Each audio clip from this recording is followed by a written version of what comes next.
میرے دوستو، یہاں ہمارے پاس مطالعہ کرنے کے لیے ایک کلام ہے جو مجھے یقین ہے کہ آپ کے لیے ایک نعمت ثابت ہوگا۔ جس آیت 66 آیت 13 میں جس طرح ماں اپنے بیٹے کو دلاسا دیتی ہے، اسی طرح میں تم کو دلاسا دوں گا، یروشلم ہی میں تم تسلی پاؤ گے۔ تو یہاں ایک مکاشفہ ہے کہ خدا انہیں تسلی دے گا، لیکن یروشلم میں۔ اور کیا یروشلم کیسا؟ آج ہمارے لیے یہ چرچ ہے، یہ کلیسیا ہے، یہ خدا کے گھر میں ہے۔ جب خدا کے لوگ قربان گاہ پر چڑھتے ہیں، وہ پاکیزگی کے ساتھ چڑھتا ہے۔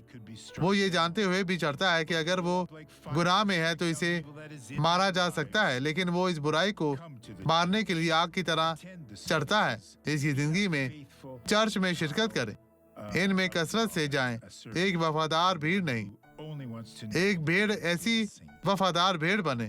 خداوند آپ کو برکت دے۔ مجھے اپنے کانوں میں بہت تکلیف محسوس ہوتی تھی، تو میں ڈاکٹر کے پاس گئی۔ اس بات سے پریشانی کو لے کر اس نے کہا کہ یہ بھول بھلیا ہے۔ تو میں نے اس بات کو جانا کہ یہ تو ایک گونج ہے جو میرے کان میں بجتی ہے۔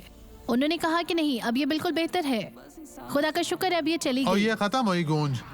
خداوند تیرا شکر ہو۔ آئے اب دعا کریں۔ باپ، میرا ایمان اس شخص کے ایمان کے ساتھ جڑا ہوا ہے جو تیری خدمت کرتا ہے، جو تیری تلاش کرتا ہے۔ خدا باپ، اس شخص کو تسلی دے، انہیں برکت دے، انہیں چھو پاک صاف اور مسح کر، اور ہر طرح کی بدی سے انہیں محفوظ رکھ۔ میں بدی کو باندھتا ہوں یسوع کے نام میں، اور خداوند آپ کو برکت دے۔